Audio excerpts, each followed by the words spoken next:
36-year-old Chakib Mansour Khodja has been charged in multiple sex crimes against 5 female survivors.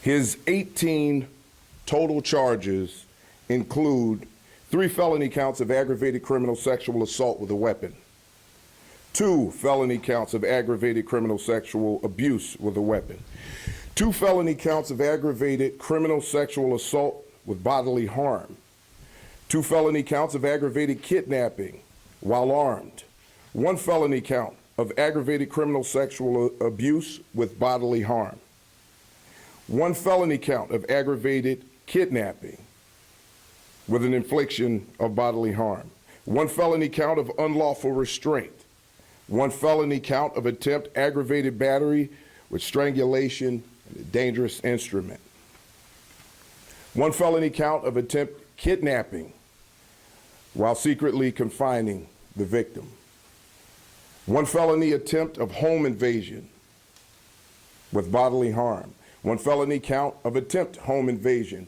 with a dangerous weapon, 1 misdemeanor count of public indecency and lewd exposure, 1 misdemeanor count of public indecency sexual conduct.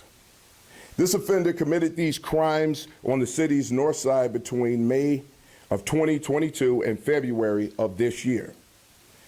Before I continue, I want to acknowledge the strength and resilience of the survivors who were traumatized by these horrific crimes and actions of this individual. These women survived something that was horrible and terrible, and it's something that they will continue to live with throughout the rest of their days. Although the offender is in custody, we know there is still a long road for the women as these cases are prosecuted. We stand with these survivors and all survivors of sexual violence and sexual assault. Members of the Area 5 Detective Division worked thoroughly, combing over evidence to establish a pattern between these cases so they could identify and apprehend this offender. In addition to information provided by victims and witnesses, detectives established this pattern through video and DNA evidence. Some of these survivors waited nearly 3 years hoping that this individual would be caught. Throughout it all, our detectives never gave up and continued to pursue all leads to bring resolution in these cases. These charges are the result of close coordination between bureaus within CPD and outside partners. First of all, let me just acknowledge the patrol division. I know we have everyone here who followed up on this crime, but without the work of our men and women in the squad cars and out there in uniform who are working every single day to gather evidence to pass on to the detective division, without that work, we could not be here. So let me acknowledge the 14th District Robbery Team, which tracked down information on a vehicle that led to the identity of this suspect. Partnership was crucial during this investigation. The Illinois State Police Forensics Lab played a vital role in processing the DNA evidence our detectives needed to connect the offender to multiple sex crimes that he's charged with today.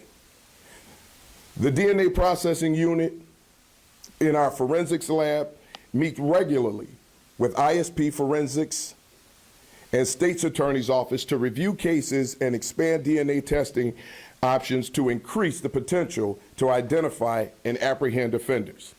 The Cook County State's Attorney did a full review of these cases to secure the 18 charges once this offender was identified. We will continue working to strengthen our investigations to bring justice to survivors of sexual assault. As part of this dedication, we are involved in several multidisciplinary initiatives, including the Illinois Medical District Sexual Assault Response Team, which works to support sexual assault survivors with trauma-informed care. We are also building stronger partnerships with hospital staff who provide medical care to sexual assault survivors. In 2024, our Bureau of Detectives met with more than 70 sex assault nurse examiners to discuss how we can further support survivors. Lastly, I want to provide some information for those in need of assistance. And this is extremely important because we have survivors and people who have been victimized who are still out there and maybe have not told their story or reached out. For that, the Chicago Rape Crisis Hotline is available 24 hours a day and is free and confidential. Please, if you are a survivor of a sexual assault and need support, please call 1-888-293-2080. Again, that number is 1-888-293-2080. You can also reach out to CPD's Crime Victim Services. We will send out information to post the website. Right now, it's victimservices@chicagopolice.org. I'll now introduce the Cook County State's Attorney, Eileen O'Neill Burke, and I just want to thank her for her partnership in this and thank her team for following through and making sure that we secure charges on this very violent offender to get him off the street and make others safe. State's Attorney. Thank you, sir. Thank you, Sup. Good morning, all. How are you today? Today, the city is safer. Today, every single woman in the city, every single man who has a wife, a mother, a daughter, a sister, should all be breathing a sigh of relief. This man was a violent serial predator who literally went out hunting for his victims. It was only through the dogged police work they didn't give up. They kept investigating for 3 years, and they found him. I would like to give credit to my state's attorneys, Kim Ward and Claire Cronin, Madison Riggs, and they worked round the clock for days, making sure that this case was the best that it could possibly be. Stephanie Gersh is a specialist in sex crimes. She has been advising on this case doggedly for the entire investigation period, and she will be the trial attorney on this case. We are putting the best and the brightest on this case to make sure that this man will be incarcerated and will not harm people again. That is our goal. So thank you for being here today, and this is a good day for Chicago. Hearing? I'm new to this game, so I'm introducing Gary Gatewood, the Deputy Mayor for Community Safety. Thank you, Madam State's Attorney. You're already a natural at it, so it doesn't seem new. Thank you all for being here today. As both the Superintendent and the State's Attorney mentioned, today is about justice, and today is about removing a serial predator from our streets, keeping Chicagoans safe, and making sure people are able to heal in whatever ways are possible. Today is about healing, today is about closure, but today is also about the relentless pursuit of justice. And CPD never gave up for victims who have been victims of sexual assault or any other victims of crime. Let today be an example of the need to call out for help. The police department won't give up, the city of Chicago won't give up, and the Cook County State's Attorney's team won't give up either. We are here for you, we are with you. We'll make sure you have every resource possible to make sure we're holding folks accountable. Thank you, and we'll turn it back over to the Superintendent for questions. Thank you, Deputy Mayor. With that, we'll take any questions. However, let me just start by saying this because I don't want there to be any surprises. We have 5 victims of sexual assault. We want to be very careful about the questions that we ask because we need to be sensitive about those victims and what they've been through. So there will be limited answers to some of your questions possibly, but I just want to, just let everybody know that. So we'll start with whoever wants to start first. Please introduce yourself. Hi, good morning, Superintendent Tara Molina from CBS News. Good morning, Tara. It looks like at least two of these addresses cross over with stories we worked on back in February, Logan Square sex assault. So can you speak to that and that community now having this man off the streets? And then second part, can you talk about how the relationships you talked about here today play into the strategic policing plan that you're releasing today, the 3-year plan? Well, excellent question. First of all, let me say to the community that this individual terrified. I mean, can you imagine being a woman or a family member of women who go to and from every day, work, school, whatever, and worrying about a sexual predator being out there, and knowing that the Chicago Police Department, although over a 3-year period worked on this, eventually caught this individual and got him off the street. People can feel safer.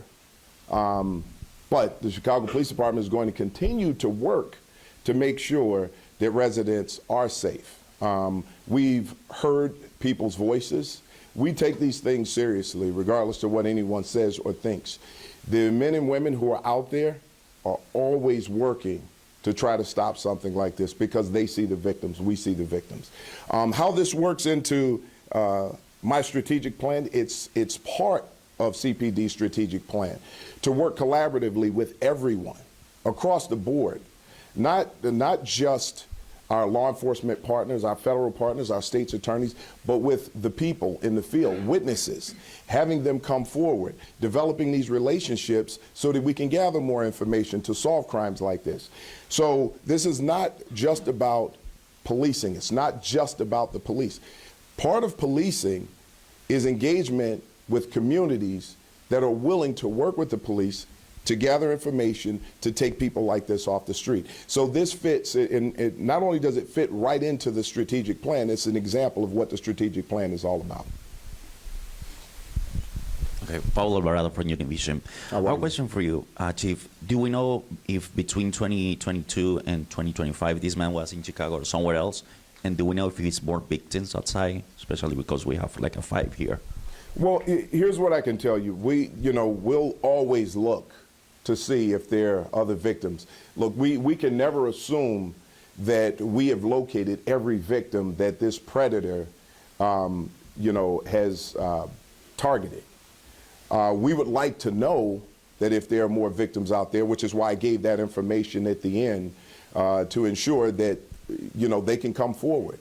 When we see reports of sexual assault, in some cases, it sounds like a terrible thing that there's an uptick in reporting on that. But the good part about it is those victims are coming forward. And then we can reach out to those victims, get them some help, provide victim services, make sure that their trauma is addressed at some level. So we're not just pulling this offender off the street, but we're looking to make sure that these victims get some type of services. Soup, good morning. I see that the offender was arrested at O'Hare Airport. Are you able to discuss a little bit about the circumstances of the arrest? Was he an employee at the airport? No, all we know is that he was coming back from out of town. So that's what we know right now about it. Good morning, Tia Ewing with Fox 32 Chicago. Good morning, Tia. Good morning. My first question is, do we know if this man was working? Is he a native Chicagoan? And then you mentioned video evidence helped to solve this. Was this video as in ring camera video? Was this on people's properties, on businesses, et cetera? Well, here, I'll call up the commander of detectives, John Foster, just to talk a little bit about it. The information will be limited. So some of the video that we obtained was both public and private.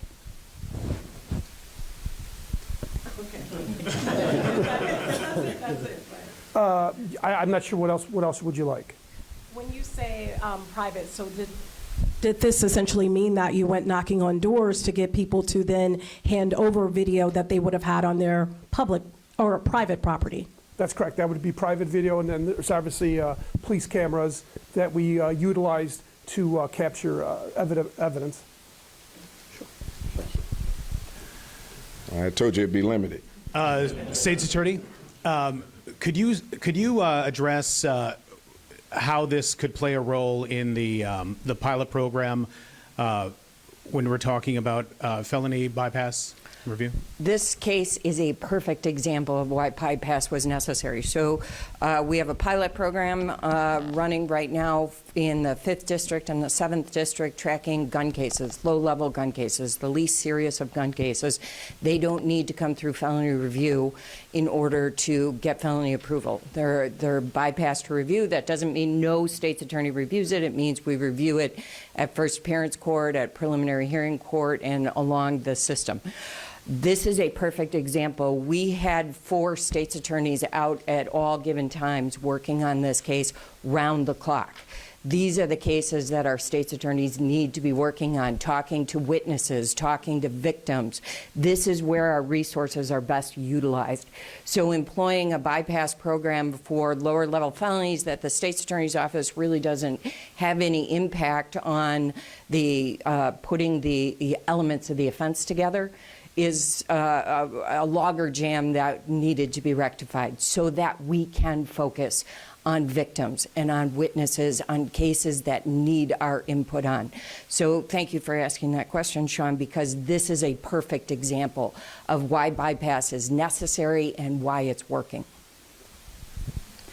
And if let me just follow up on that a little bit from the police side of it, because the state's attorney is 100% right.